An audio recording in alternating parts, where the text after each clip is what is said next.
আমাদের স্থানীয় সংবাদ। আসসালামু আলাইকুম।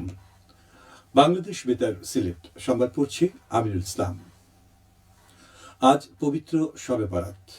হিজরি শাবান মাসের 14 তারিখ দিবাগত রাত্রি মুসলমানরা শবে বরাত বা সৌভাগ্যের রজনী হিসেবে পালন করে থাকেন। এই রাত্রি লাইলাতুল বরাত হিসেবে পরিচিত। ধর্মপ্রাণ মুসলমানগণ মহান আল্লাহর রহমত ও নৈকট্য লাভের আশায় নফল নামাজ, কোরআন তেলাওয়াত, জিকির ও নানা ইবাদত বন্দেগীর মাধ্যমে এই রাত অতিবাহিত করেন। এ উপলক্ষে আগামীকাল সরকারি ছুটি থাকবে। বাংলাদেশ টেলিভিশন ও বাংলাদেশ বেতার সহ বেসরকারি টিভি চ্যানেল ও রেডিও এ উপলক্ষে ধর্মীয় বিভিন্ন অনুষ্ঠান সম্প্রচার করবে। প্রধান উপদেষ্টা অধ্যাপক মোহাম্মদ ইউনুস এক বাণীতে দেশবাসী সহ বিশ্ব মুসলিম উম্মাহকে পবিত্র শবে বরাতের শুভেচ্ছা জানিয়েছেন। এদিকে শবে বরাত উপলক্ষে সিলেটে হযরত শাহজালাল রহমতুল্লাহি আলাইহি ও হযরত শাহপরান রহমতুল্লাহি আলাইহি এর মাজার সহ বিভিন্ন মাজার, মসজিদ ও মাদ্রাসায় বিশেষ মোনাজাতের আয়োজন করা হয়েছে। এছাড়া মৌলভীবাজারে হযরত সৈয়দ শাহ মুস্তফা রহমতুল্লাহি আলাইহি এর মাজার মসজিদ প্রাঙ্গণে নেওয়া হয়েছে নানা কর্মসূচির মধ্যে রয়েছে পবিত্র কোরআন তেলাওয়াত, মিলাদ মাহফিল, শিরনি বিতরণ, দোয়া ও মোনাজাত। এছাড়া জেলার 2314টি মসজিদে হয়েছে কোরআন তেলাওয়াত। ধর্মপ্রাণ মুসলমানরা যাতে নির্বিঘ্নে ইবাদত বন্দেগী করতে পারেন সে লক্ষ্যে প্রশাসনের পক্ষ থেকে নেওয়া হয়েছে কঠোর নিরাপত্তা ব্যবস্থা।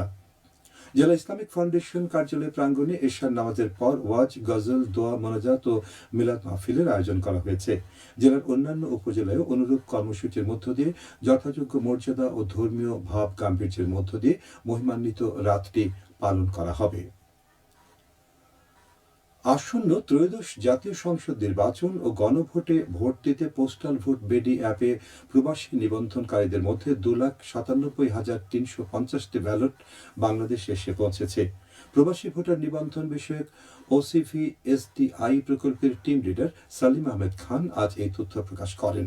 তিনি বলেন, এ পর্যন্ত পোস্টাল বিডি অ্যাপের মাধ্যমে নিবন্ধনকারী প্রবাসীদের কাছ থেকে মোট 7,66,862টি ব্যালট পাঠানো হয়েছে।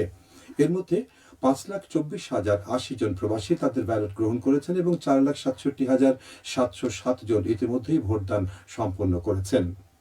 এছাড়া 4,23,712 জন প্রবাসী ভোটার তাদের ব্যালট সংশ্লিষ্ট দেশের পোস্ট অফিস বা ডাক বিভাগে জমা দিয়েছেন।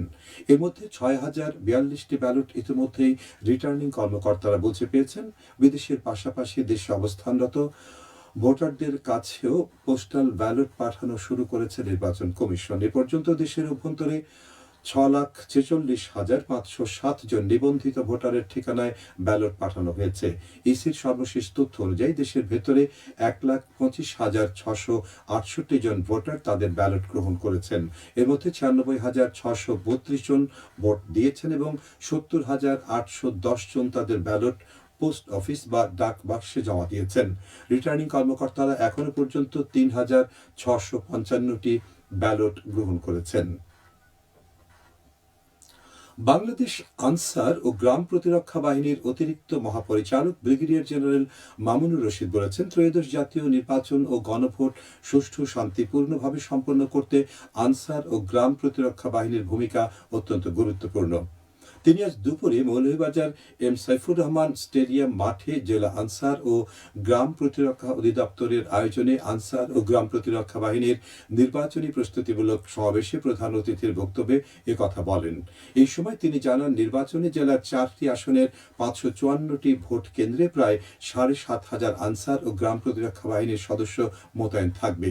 সমাবেশে জেলা, উপজেলা ও গ্রাম পর্যায়ের কর্মকর্তা সহ প্রায় 3,500 সদস্যা উপস্থিত ছিলেন। মৌলভীবাজার 4 আসনের কমলগঞ্জ সরকারি গণ মহাবিদ্যালয় প্রাঙ্গণে আজ থেকে ত্রয়োদশ জাতীয় সংসদ নির্বাচন ও গণভোটে ভোট গ্রহণকারী কর্মকর্তাদের 2 দিনব্যাপী প্রশিক্ষণ কর্মশালার উদ্বোধন করা হয়েছে। জেলা প্রশাসক তৌহিদুজ্জামান পাভেল সকালে এর উদ্বোধন করেন।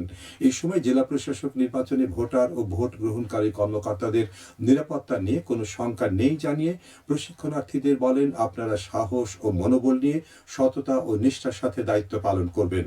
কর্মশালায় উপজেলার 76টি ভোট কেন্দ্র ও 437টি ভোট কক্ষের দায়িত্বে নিয়োজিত 1457 জন প্রিজাইডিং, সহকারী প্রিজাইডিং, পুলিং কর্মকর্তা অংশ নিচ্ছেন। পরে জেলা প্রশাসক উপজেলার কয়েকটি ভোট কেন্দ্র পরিদর্শন করেন। জেলা প্রশাসন ও জেলা রিটার্নিং কর্মকর্তার কার্যালয় এর আয়োজন করে। এবারে শুনুন কৃষি সংবাদ। মৌলভীবাজারে আজ আঞ্চলিক কৃষি গবেষণা ইনস্টিটিউট এর আয়োজনে আধুনিক ও বৈজ্ঞানিক পদ্ধতিতে পোকামুক্ত আম, কাঁঠাল, লিচু, আনারস উৎপাদনের কৌশল বিষয়ে দিনব্যাপী কৃষি কর্মকর্তাদের প্রশিক্ষণ কর্মশালা অনুষ্ঠিত হয়েছে।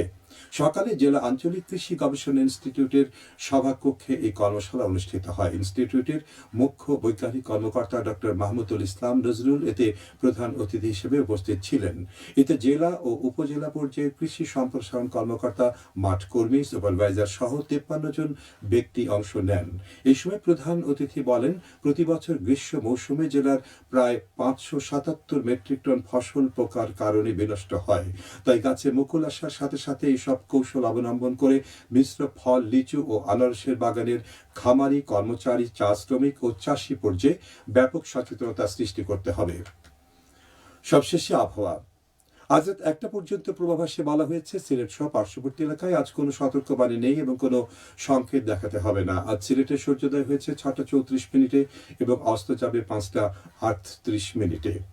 সংবাদ শেষ হলো। আমাদের পরবর্তী স্থানীয় সংবাদ প্রচারিত হবে সন্ধে 7টায়।